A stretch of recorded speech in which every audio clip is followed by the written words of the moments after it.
The advice and opinions expressed by the host of Autism Live and her guests are meant solely as suggestion and should not be in any way construed as child-specific advice. Any choices you make in determining your child's treatment are completely at your own discretion.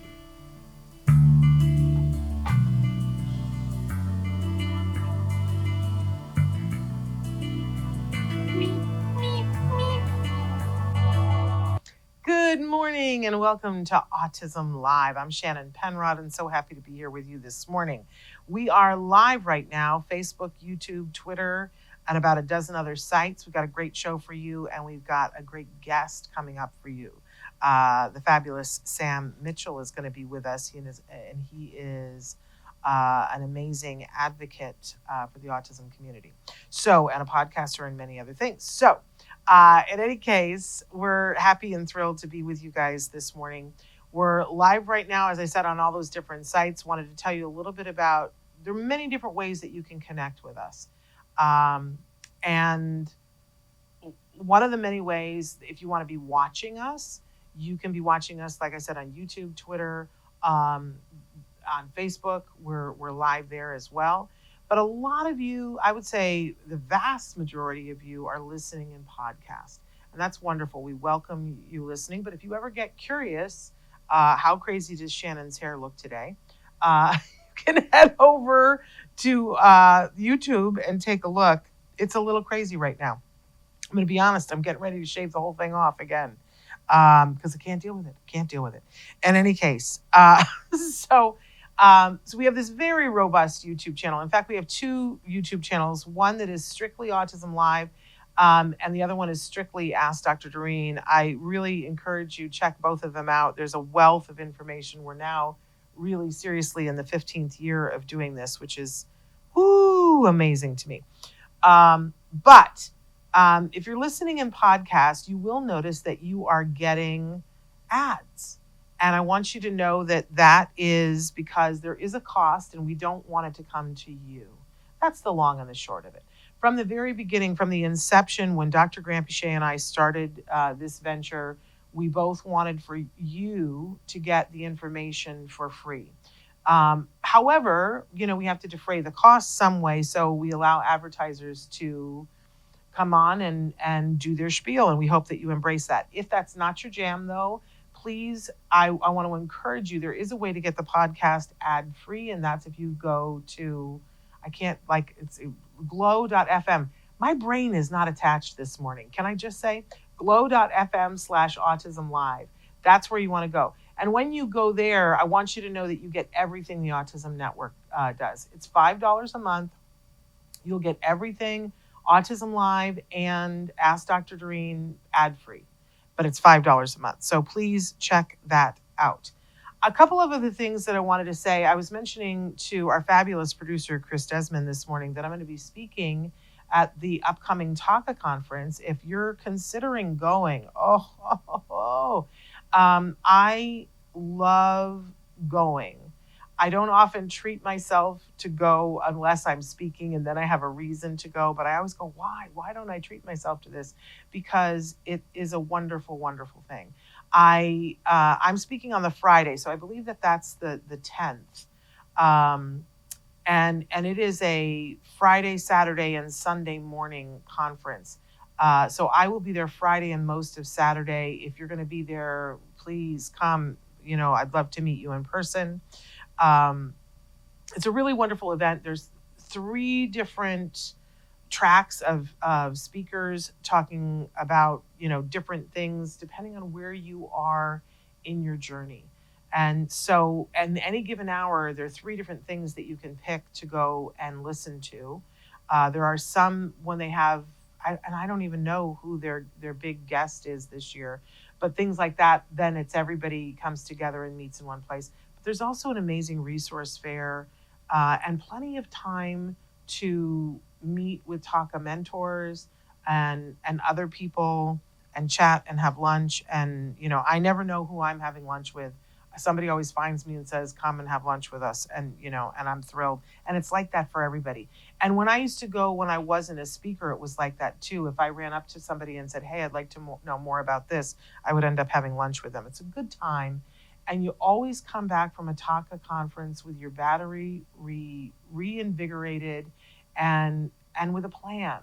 I think sometimes when we hear people speak motivationally or tell us information about something, it's wonderful and we sit there and we're so inspired. And then we get to a point where we go, oh, that's overwhelming and I don't know how to do that. Or we just leave and go, yeah, it was great. And I talked about doing that, but then I didn't do it. And I love that at TACA, they just don't let us get away with that. They give us all kinds of things to fill out and define before we leave. Like, what am I going to focus on when I leave? What's my plan? And there's help to support that. You're not on your own. So anyway, I would say to you too, if you're in California, the conference is very inexpensive as conferences go, but it's tough all the way around. It's tough. And if you live in the state of California, you can ask the regional center to pay for your ticket. They will pay for your ticket. Just know that they will only pay for one conference a year. So if there's another conference that you're wanting to go to that's more expensive, have regional center pay for that one, because TACA is like the least expensive thing I've ever heard of. And you get the videos afterwards for months, I think till the end of the year. Okay, so we talked about TACA. What else? I want to get to the jargon of the day because it's important to me. This is important to me. And I don't know, I get so fatoots sometimes, and I know I'm not the only one, so chime in here if you also feel this way. By the way, the chat is open. We are looking for your comments, your thoughts, whatever. If you're on Facebook, YouTube, or Twitter, we'd love to hear from you right now. We are live. And I also want to say that this show, I always like to remind everybody that this show, our mission is to provide information and inspiration, and that we want to provide that to that larger autism community that starts with individuals that are themselves on the spectrum. Of course, they are the beating heart of our community. There are everything, but then we also include in that everyone who feels that way, who loves individuals on the spectrum and feels that way, that they're the beating heart. So we want to support everyone within that larger community. All right. I think I've gotten through all those things. So let's talk about stimming. Today's jargon of the day is stimming. And this, I think, is one of the most misunderstood words and concepts in the autism community, but outside the community especially. But if we can get clear inside the community, maybe we can help spread a better message outside the community. So let's take a look at our first definition here, which is from urbandictionary.com. I'm not in love with this, but let's talk about what I like about it. So stimming. Stims, or stimming is short for self-stimulation. Almost everyone does it, tapping feet, cracking knuckles, twiddling thumbs. But in autistic people, these behaviors are more pronounced and may seem downright strange. Guess what part I don't like? Autistic people often engage in stimming when they are stressed, to self-regulate, and sometimes to express emotion. I don't like that they doubled down on strange, not just strange, but downright strange. That makes me want to light my hair on fire, what's left of it. But what I do like about this definition is that it acknowledges that everyone does it. Absolutely every single person on the planet engages in the thing that we're calling stimming. Now, the other thing that I don't love about this is, well, let me go to the next one and then we'll cover the whole thing. Okay, stimming, engaging in behavior that is for a sensory purpose. It can be for various reasons: to calm, to stimulate, to reduce pain, etc. It is important to note that these behaviors are precipitated by a need. They should not be stigmatized. Oh, yes. And you know what? That's Autism Live's definition. That's why I didn't credit it, because it's ours. Because I remember the first time somebody said something about, I asked, why is my son doing that? And I don't remember what it was that he was doing, but it was something I hadn't seen before. And I said, why is my son doing that? I don't understand why he's doing that. And somebody said, oh, he's stimming. And I said, stimming, what is that? And I tried to look it up in the dictionary, and it wasn't in the dictionary. Remember, this was 20 years ago. And then somebody said, oh, because you're looking up the wrong thing. It's self-stimulatory behavior. And as soon as they said that, I said, no, I'm talking. And again, I don't remember what the behavior was, but I could tell from what my son was doing that it wasn't to stimulate himself, right? I wasn't sure what it was exactly for, but it wasn't to stimulate himself. And so the fact of the matter is that we have lumped everything into this self-stimulatory, but it isn't all self-stimulatory. Some of it is to calm. Some of it is to relieve pain.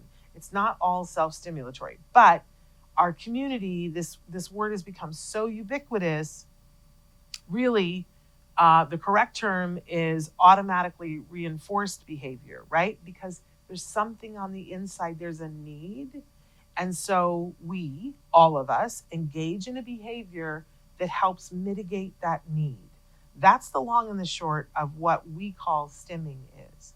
And it is the same for everyone, for all of us. No diagnosis.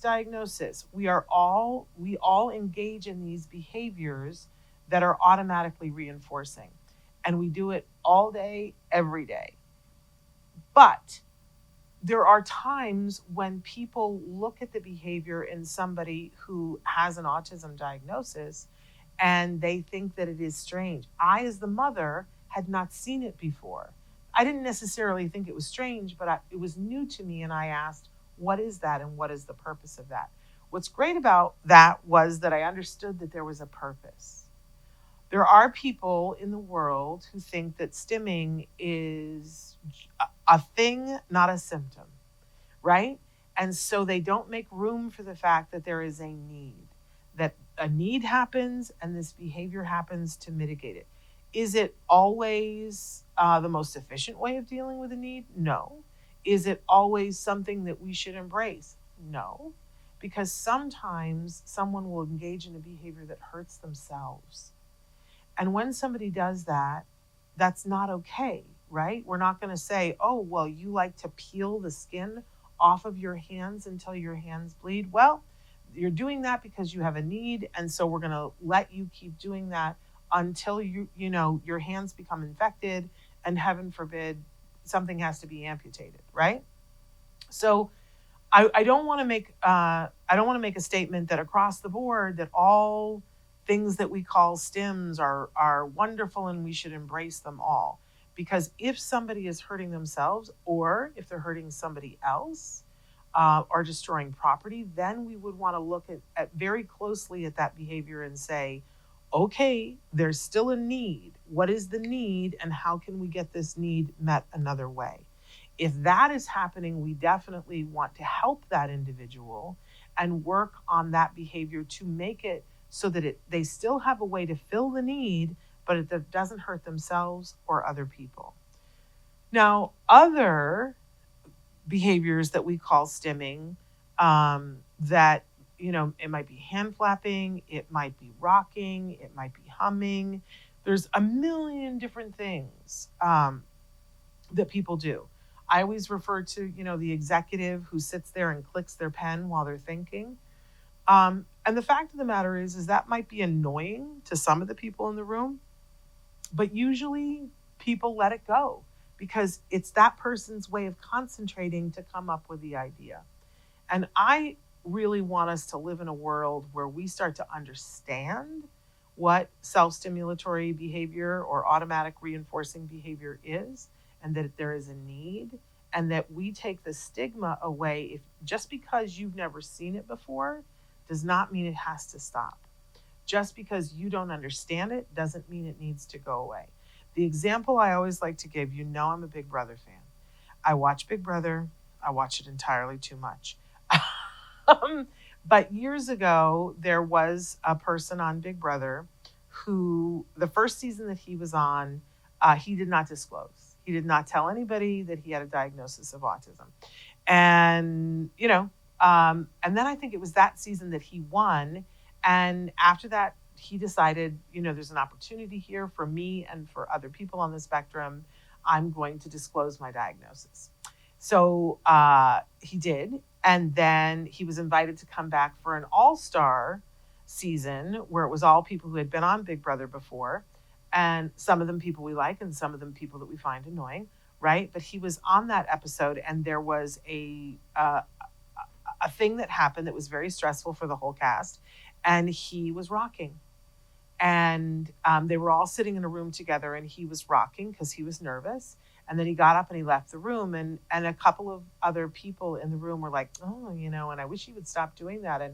And while they were, one girl in particular, long blonde hair, she was like, I don't know, it's just so annoying when he does that. I don't know why he has to do that, playing with her hair the whole time.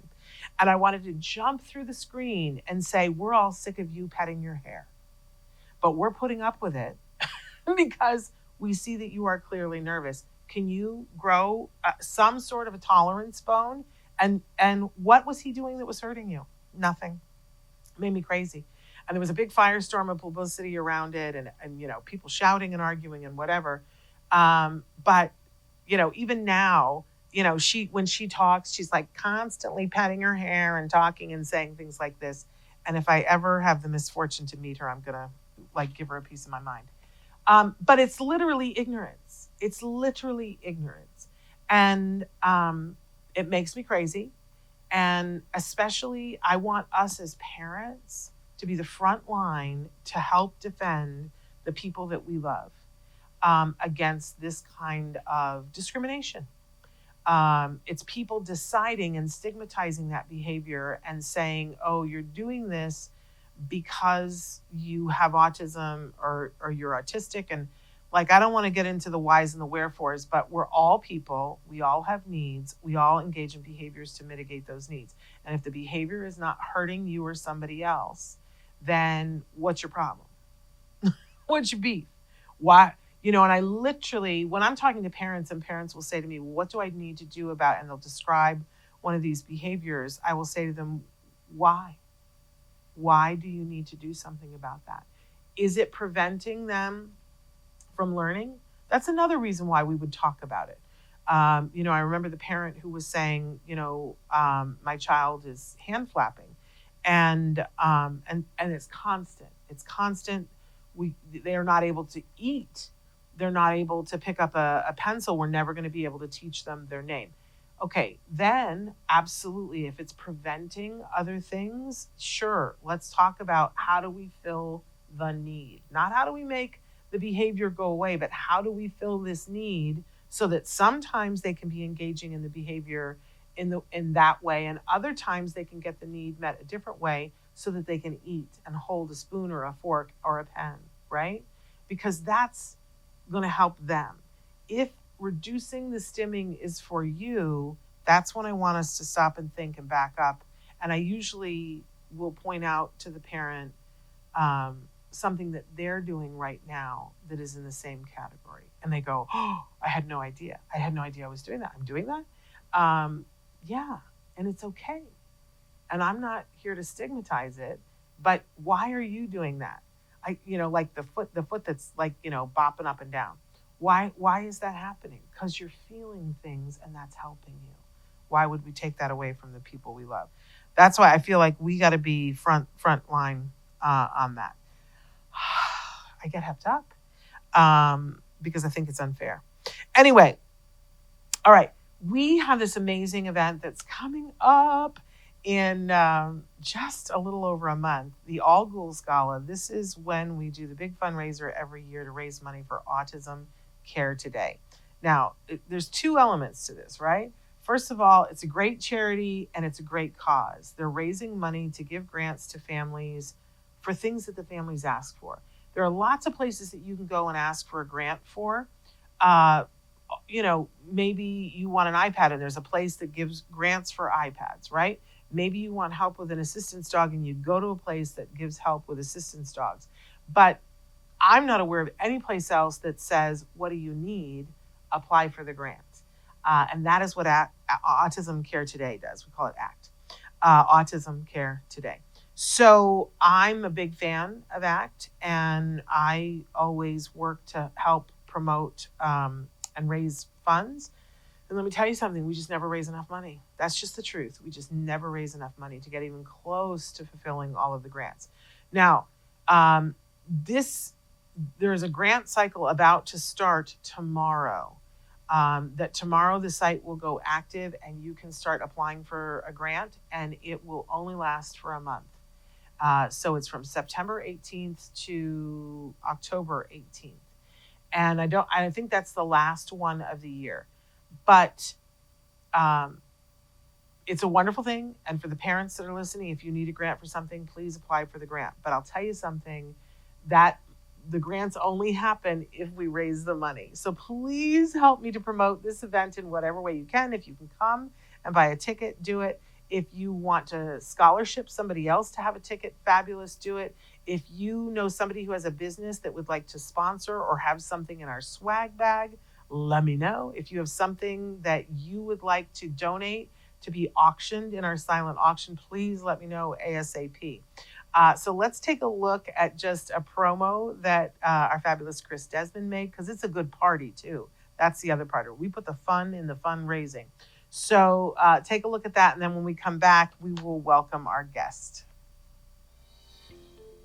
1 in 31 children in America have an autism spectrum disorder diagnosis. Early and intense therapies have been proven to be effective, yet most children go without due to financial restraints. Autism Care Today fills a necessary gap by providing assistance for these children today to ensure they have a better tomorrow. Since 2005, Autism Care Today has distributed more than $2 million in grants to families with autism. Areas of support include co-pays for necessary therapies, biomedical testing, assistive technologies such as an iPad, safety equipment such as fencing, social skills groups, and many more. This year, ACT Today's annual fundraising event, All Ghouls Gala, will take place on the 25th of October in Woodland Hills. There will be food, drinks, dancing, and a silent auction. Don't miss out on this opportunity to support a wonderful organization. Scan the QR code to get tickets to the All Ghouls Gala and join us in making a difference in the life of a child with autism.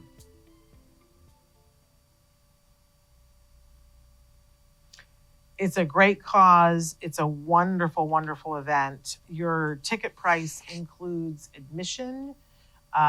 There's a costume contest. There's an open bar. Oh my goodness. There's gourmet food. Oh, and it's not a sit-down dinner. You can eat as much as you want. And let me tell you, it's such a good, it's it's slightly expensive, but when you see what you get for it, it is crazy inexpensive. So I hope you'll come. I hope that you'll participate. I hope that you'll let us know if you can be a part of that. All right. Our guest today is described as an international motivational speaker. They are a podcast guest, obviously, today, and a host of the podcast Autism Rocks and Rolls. Sam Mitchell is an entrepreneur, a podcast coach, an educational writer, a blogger, an educator, and a trainer for businesses on employment and autism. And I think that's just scratching the surface. So let's welcome for the first time, Sam Mitchell. Sam, how are you? Hey, buddy. Good to be here. I'm so glad that you're here. And we have so much to talk about today, but we've got some time. First of all, I want to note that you're wearing your T-shirt for your podcast. There it is. It's one of the few shirts that we made out there. There's another one, but we sold out of them pretty quickly. Very nice. So, Sam, tell us a little bit about you. You're an advocate, an autism advocate, and an executive director. Tell us about your experience with autism, maybe. Well, my experience with autism began at the age of 4. I've had it since that time span. It was before ADHD, but then it got turned into an autism diagnosis. So here I am with ADHD several years later. But my experience consists of just struggling with social cues, dealing with the bullying, the exclusion, all the stereotypes you can imagine during my school time, and just trying to manage through life with it, like a lot of people in America try to do. And I know you're somebody who is very much a champion, and that you're trying very hard. You're on a mission to get rid of the stigmatization of autism and let people know that. What do you want people to know about autism? I don't want to put words in your mouth. That's fine. I want people to know about autism, that we're capable human beings. We're not broken. We don't need to be labeled or seen as pitied. Yeah. Well, so true that. In fact, how old were you when you started Autism Rocks and Rolls? You were very young. Yes, I was 16 when I heard about podcasting, but after I learned about podcasting in my high school's media club, I decided to not wait till college and expand my media skills and start Autism Rocks and Rolls when I was 17 years old. And tell us a little bit about what you cover on the podcast. Well, what I cover is autism behaviors. I talk about what's like to live with autism. I talk about the anxiety I have. I talk about having foot and mouth syndrome, as I like to call it, too blunt for our good, not bending with plan Bs, sensory issues. There's so much behaviors. I talked about regression lately. And then I've interviewed a lot of people. Some I think have appeared on this show. Yeah. One was Sarah Bradford. Oh, yeah. Or S.J. Childs. Yeah, we love and my good friend, who you mentioned earlier, I believe, Dr. Temple Grandin.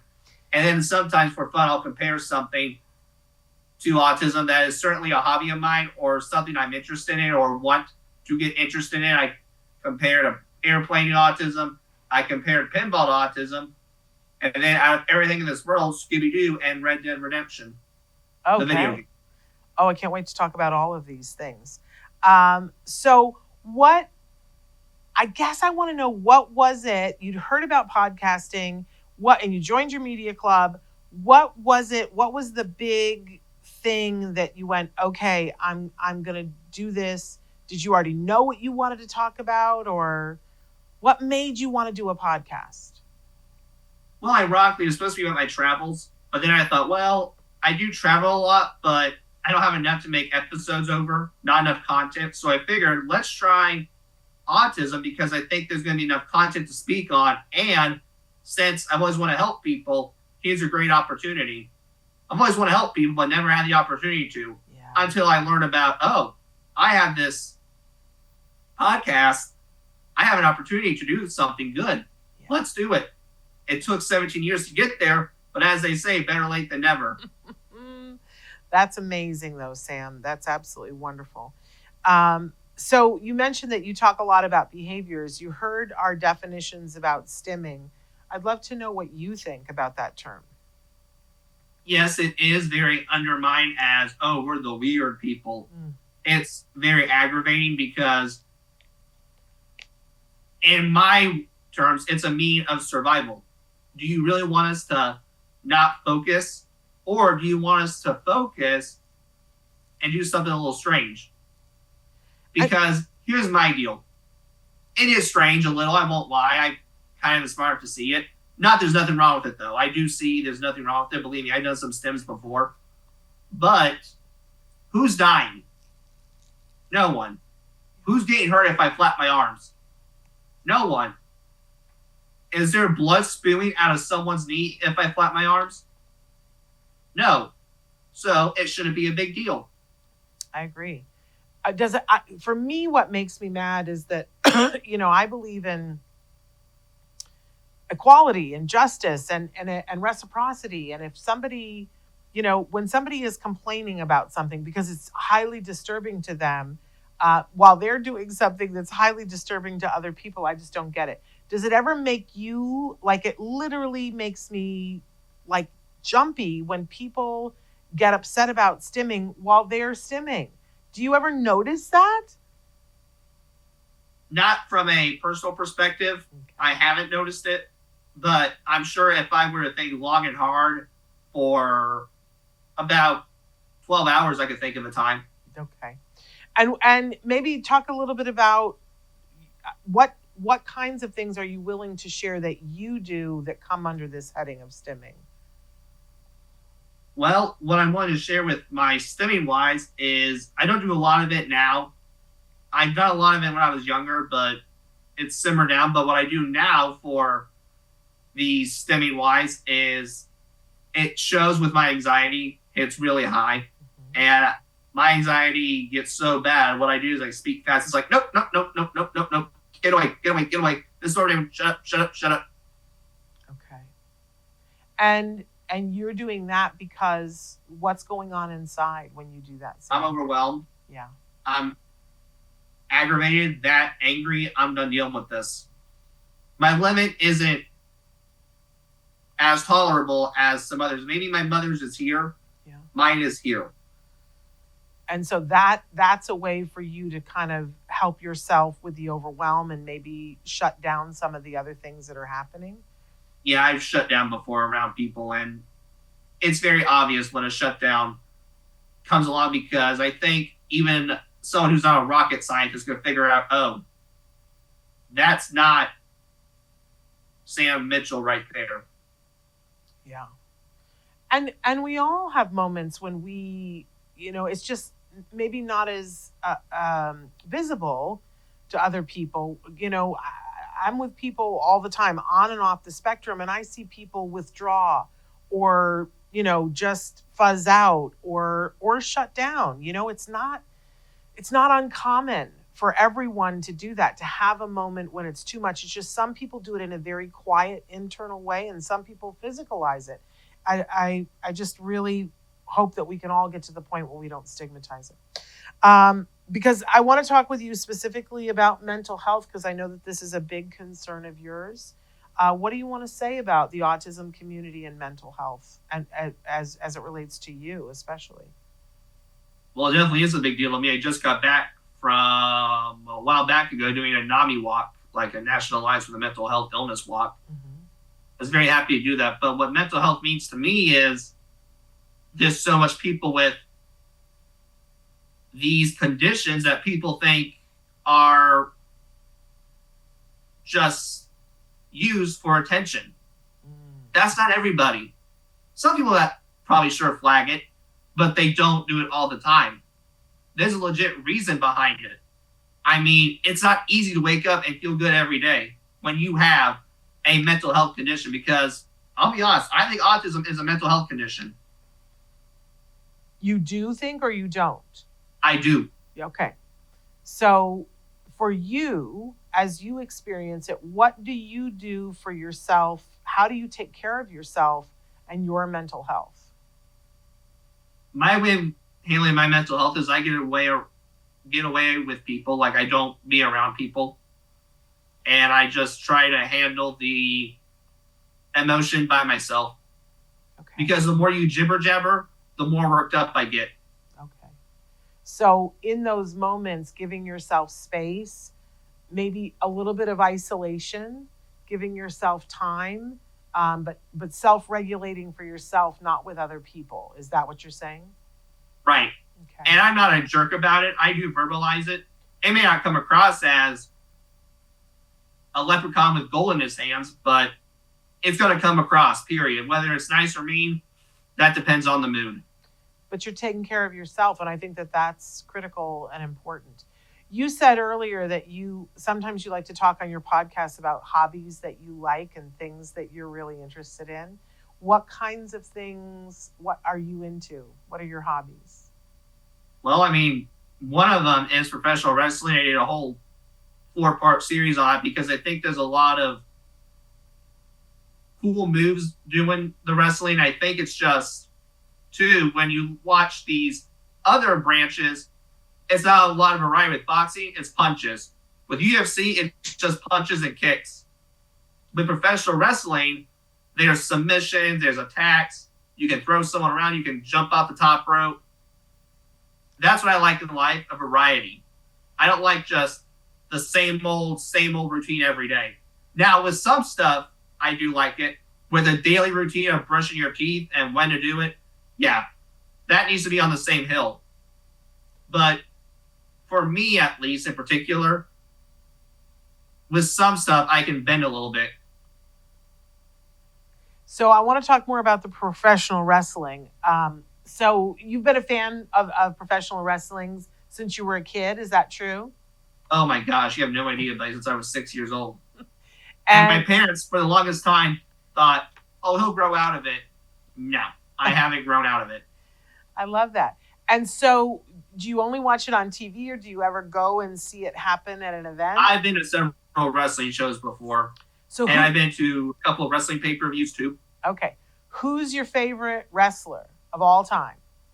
Well, I got to have on the show, which was pretty exciting. I got to have Mick Foley, so that was an honor. And a lot of these wrestlers you meet are some of the nicest people alive. Yeah. Not everyone. There's still some horror stories, believe me. But the ones I met are thumbs up. Why is Mick Foley your favorite? Because of his story and the fact he kind of looks like your average door neighbor, but yet he still found a way to make his life successful. And what was it like getting him to be on the show? How did that come about? Did you meet him and ask him, or how did that happen? Well, we kind of knew each other before then. We went to a toy convention. I got the chance to meet him. It was pretty exciting. Then I was on a wrestling podcast, and they really liked my knowledge, and they wanted to reward my knowledge, I think, by setting it up. Got the chance to surprise meet him, interviewed him, and then now, since then, every time we see each other, we really just hit it off. I saw him again at a comedy show up in my local area and just hit it off like old friends. And then there's a big wrestling convention in Indy, and I usually try to go there when I can. Every time we see each other, we're just reconnect. That's amazing. Now, Sam, I'm so old that I don't even know if you'll have, I think you'll have heard of these people, but a million years ago when I was in graduate school in Denver, at night I would waitress at this place that was across the street from the convention center, and they had WrestleMania came, and so that night I'll just stop you right there. It depends on what you're going to speak on. If you're talking about from 1985 to today, sure, but if it's before 1985, okay, I'm not going to know it. I think I'm just in the window because I think it was like 1989. It was WrestleMania.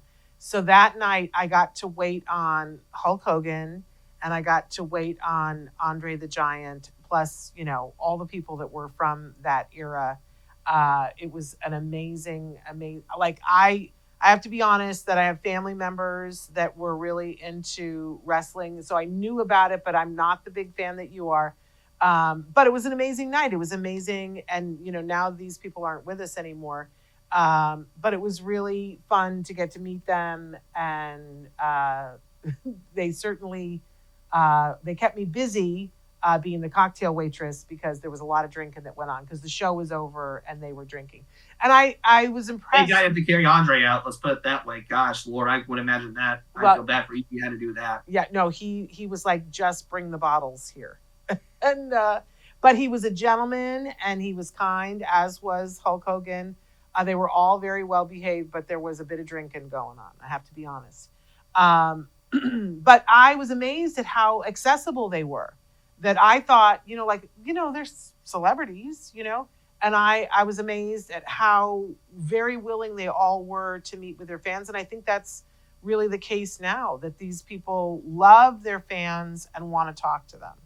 Is that what you see? I think that's the majority of them, but there's some that do it for the money. Of course.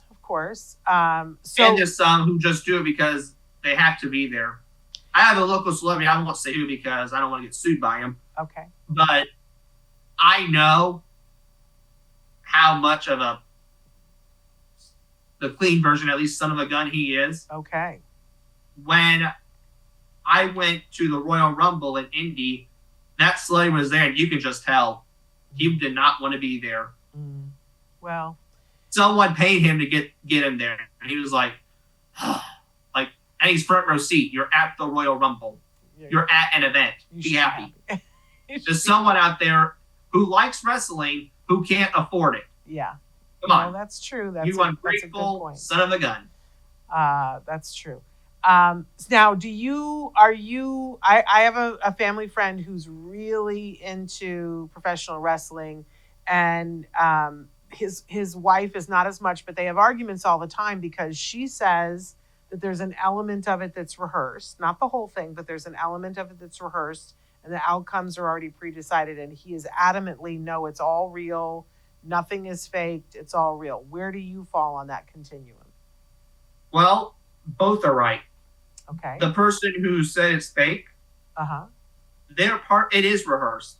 But don't you ever tell a wrestler it's fake, because they will blow a steam. I had a wrestler recently.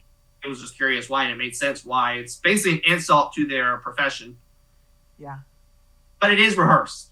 Okay. However, the chances they take are real. There's been several injuries that happen in wrestling. If you mess up bad, it could screw up your life. There was an episode on Dark Side of the Ring, and I don't remember who it was, but they went off on talking about something else for some reason. And this wrestler tried to do a moonsault, which is a backflip. Mm-hmm. Well, the problem was, I don't think he tucked his head, and he didn't rotate enough. So what happened was, when he went off the second rope, he hit his head, and he hit his head right there, and it snapped back on him. That's, Well, I know Andre the Giant got injured, and that a lot of the issues that he had in his life were because he had a back injury that caused so much pain, that was part of the reason why he drank as much as he did, because he was in pain. And, anytime they're athletes. And you couldn't injury on him, what I understood. The tools they had, it wouldn't fit his leg because they were too small. I mean, he had the calf size of a cow. Oh, listen, I remember at one point he held up his hand because I was walking by. He held up his hand and stopped me, and then had me put my hand in his so that he could talk to me. And I just remember, I'm not a small woman, and I put my hand in his, and his hand was like this around my hand. It was so much bigger than my hand. It was like, ooh, okay. And that's when he said to me, bring me the bottle. So, because I wasn't getting it fast enough to him. So anyway, well, I love that that's your passion. And I think that passion is a part of the joy of life. When you're excited about something, and clearly you get excited when you're talking about it, Sam, that's a wonderful thing. I wish to watch it more than I do now, but unfortunately with life, I have to do so much that I had to kind of take a step back from it. But I still tune into it. Okay. I mean, you just can't watch wrestling and apply for a job at the same time.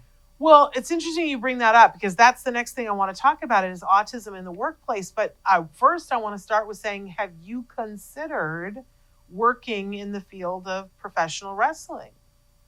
I have, but here's the kicker. I have family. I don't want to travel that much to leave them that much behind. I can't do that. And I have 2 grandparents who recently lost their spouses. I can't do that to 2 sweet little old ladies. Of course who not. I consider family, and our family. Well, but I want to say, I'm sure that all of the wrestlers have social media people. There are probably jobs that don't require you to travel, but I'm just going to throw that out there. But let's talk about autism in the workplace, because Sam, you don't have to answer if you don't want to, but I have no idea how old you are. Oh, you're fine. I'm 23. Okay. So my son's 22. I can speak to, it's an interesting time, and for everyone to be looking for jobs and getting for jobs. But, it's a little bit different in the autism community. This is a topic that you're very interested in talking about. What are you seeing happening? I'm seeing a lot of people with autism not getting employed because 85% of those on spectrum are unemployed. Yeah. And whose fault is it, you might wonder? I think there's a little bit of both. Okay.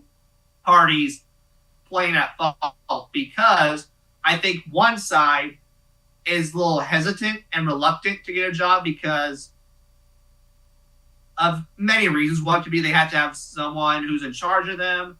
They have to do the job itself. But you're also going to miss a great employee because some of the spectrum are very punctual and don't want to make mistakes. Yeah. But you also have the boss who falls in these stereotypes of, oh, they're autistic. I'm not hiring him because he might go off if the plate he's trying to dishwash falls and breaks. Mm-hmm. So what do you think, because one of the things as I understand it, that you offer yourself as somebody, as a consultant for autism in the workplace, what do you recommend? And what do you do if somebody says, look, we need help? Well, I can use a story right now. Right now, we have an intern who's going through the program and this person is on the spectrum. This person with autism, probably one of the best interns I've had, because he's punctual, he doesn't like to make a mistake, and I got an email from him the other day that actually apologized for him not being as productive because of the stomach flu. Are you kidding me? How is that not a good employee right there? Yeah, exactly. And you're going to pass it up because of a label? Yeah. That's not fair. So what can we do to get people to not pass these people up? This is like the question of the hour. You know, Dr. Temple Grandin talks about this all the time, about how we have to get people employed but what can we do? What do we need to change, Sam? I think we need to change how people see it, first of all. But I also think we need to change the way we handle it. So what I've noticed is a lot of people on the spectrum can get the job easily, but they fail to keep it because the bosses don't give them feedback. Instead, they just say, "You're fired, have a nice day." Yeah. They don't say what you did wrong.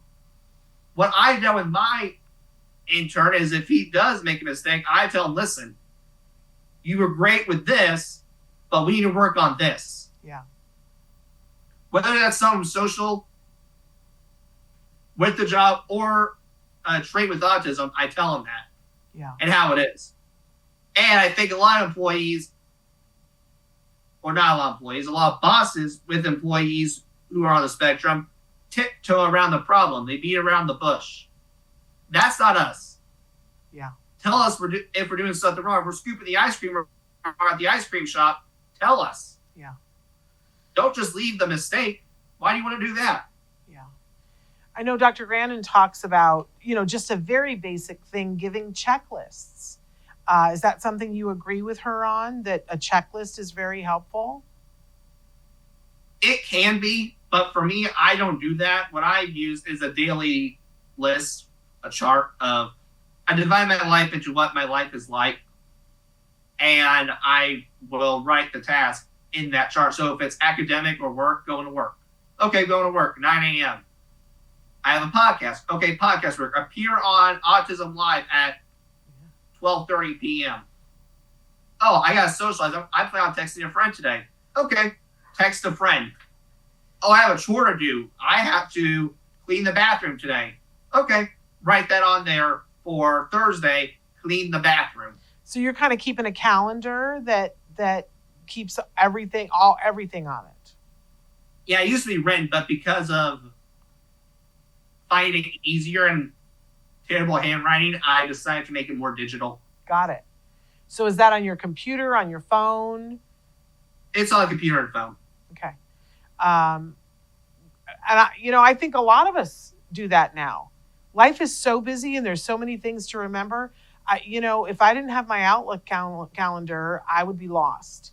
I wouldn't know where I was supposed to be when I was supposed to be, because I can't keep it all straight. There are some things that are set, like I know that I'm going to be doing a show, but if I didn't look at the calendar, I wouldn't know I was with you today. Do you know? I would have come in and said, "Who's on the show today?" And I wouldn't have known. So I think those kinds of things are very helpful to everyone, but critical to success. Anything else you want to say about autism in the workplace? And maybe to some employers out there, why they should hire you to consult? Well, I think you should hire me to consult because, one, I have the story, and two, what I'm trying to tell you is accurate. Yeah. And I've spoken at work conferences before, and I've changed people's mind about, wait a minute, I didn't think of this. They don't understand the difference between an accommodation and a sensory break, or an accommodation and special privileges, I should say, is what I meant to say. They think a 5-minute sensory break could be a special privilege. No, that's the key to success. A special privilege would be an extra day off. Got it. That's a great point. So even if it's just that the workplace has you come in and speak and do, like a workshop with them, you do that as well. Yeah, I've spoken in all over the places. I've spoken in places like Canada and Orlando. The work conference I did, I was in Columbus, Morocco. So cool. So we're running low on time already, but I know the last thing that we said that we wanted to talk about together was autism in school. And I'd love to hear, because it sounds like you had a pretty rough time in the school years. Brutal with, okay, let me put it this way. Brutal with the students, great with the staff. Interesting. I mean, I'm glad to hear it was great with the staff. We'll take the win where we can. But I know you've been an outspoken person saying that you were bullied. And I'm so sorry. I would love to get us to a world where that doesn't happen. But what do you want to see change for the people coming after you, Sam? Well, I want to see change for people who are getting bullied to, one, not get bullied because the way they think is so out of the box. And yes, it is so different, but who cares if it follows the TikTok trend? And it's not fair to do it because of a label. Once upon a time, Sam got stabbed in the back with pencils. And you know what he did? Nothing. Other than sitting there and literally being on the autism spectrum. I'm so sorry. And you say that you had a good time with the staff, but what was the staff doing about stuff like this, Sam? Did they not know? I think they did know, but there's only so much you can do.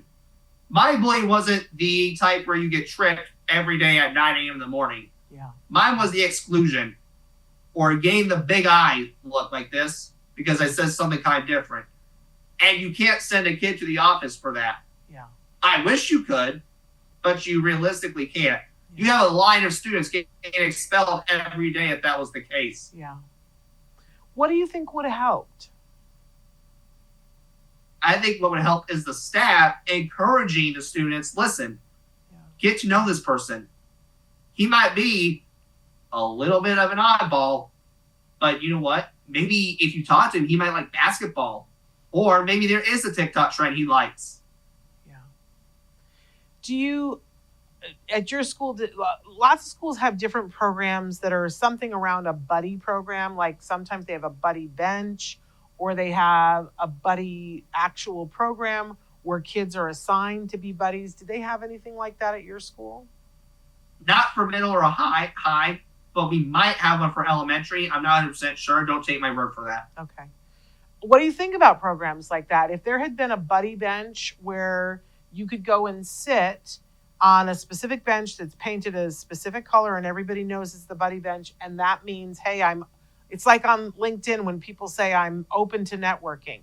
That, doesn't mean anybody has to come, but if you sit on the buddy bench, it means you're willing to have somebody come and be your buddy. Do you think that would have helped you? Depends on what you're talking about.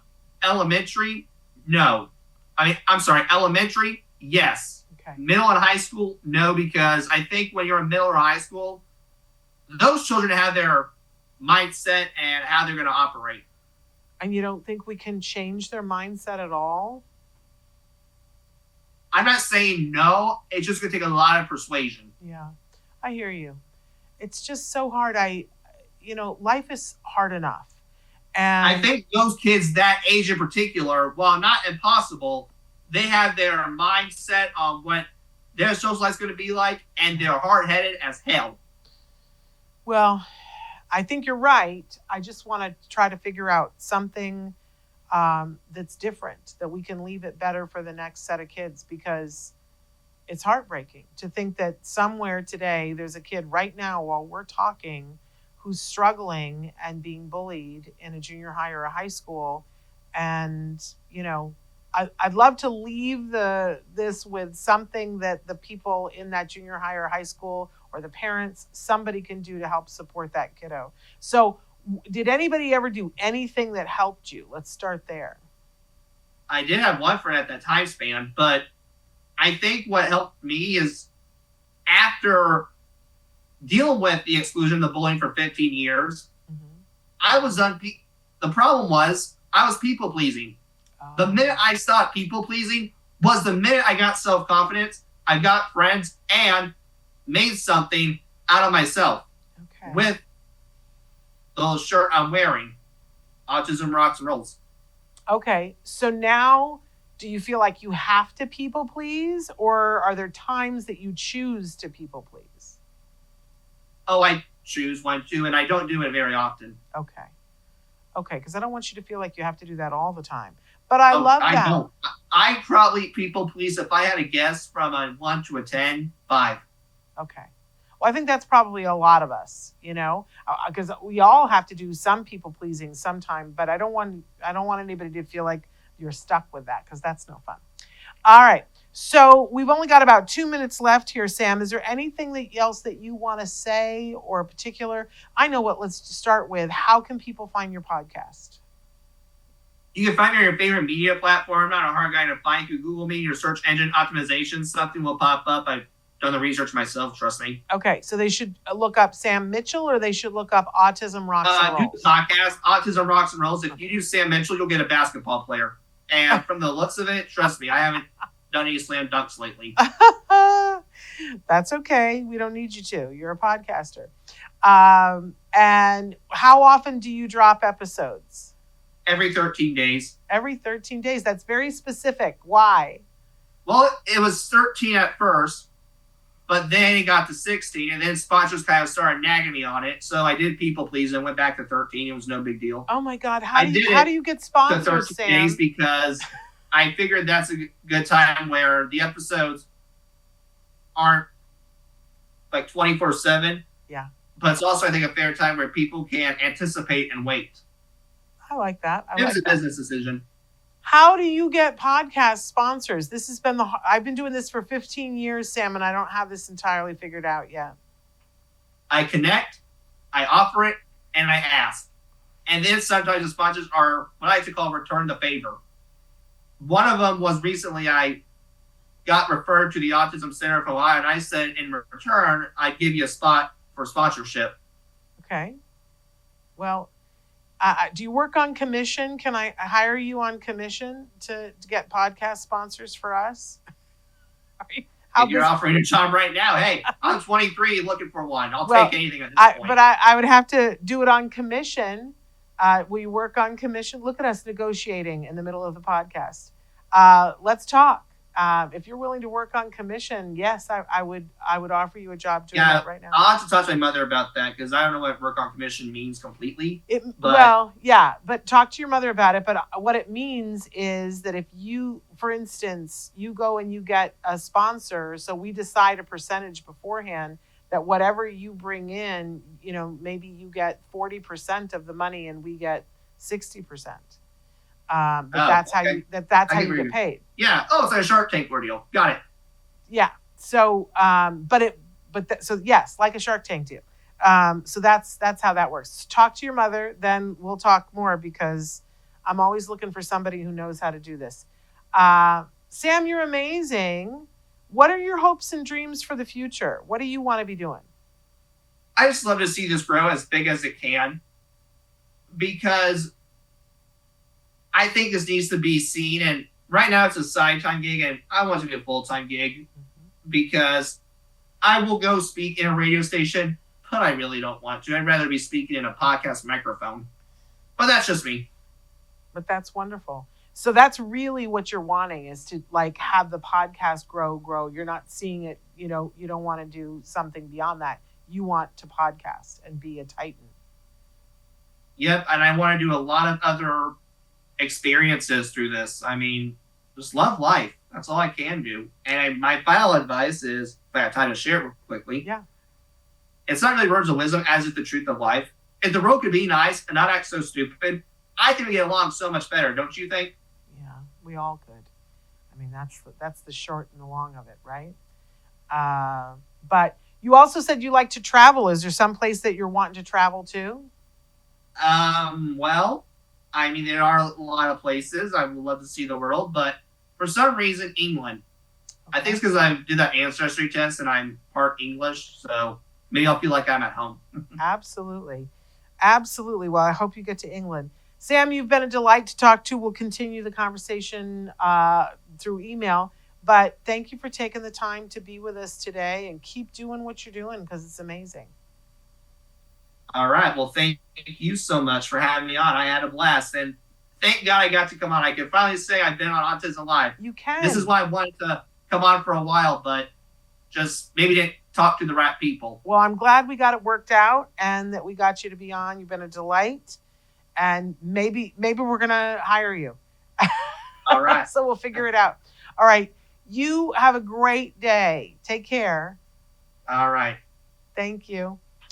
All right, you guys, we are back on Tuesday with Ask Dr. Doreen, and then I'm going to be hitting the road. I'm going to visit some of our card centers in Middle California for the rest of next week, but then we are back the week after with an Ask Dr. Doreen, and then next, 2 weeks from today, we are having Fred Melamed for the first time on the show. We've interviewed him on the red carpet many times, and every time we're on the red carpet, I say to him, we got to have you on the show to talk about all the things. He's an amazing dad of 2 sons, and you will recognize him instantly. He's one of those actors that when you see his face, you're like, oh my gosh, I've seen him in absolutely everything, including WandaVision. Yes, he's part of the Marvel universe. He played Vision's boss on WandaVision.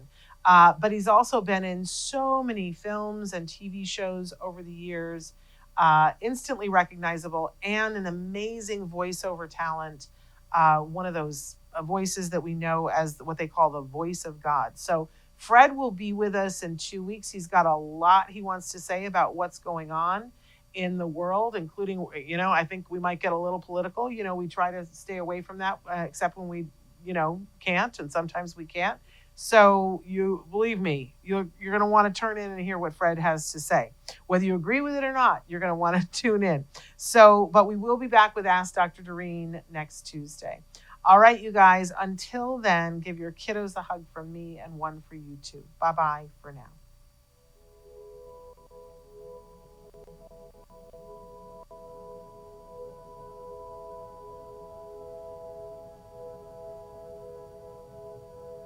If you found anything helpful in this video, please give us a like. In fact, make sure that you smash that subscribe button on YouTube and give us a like on Facebook.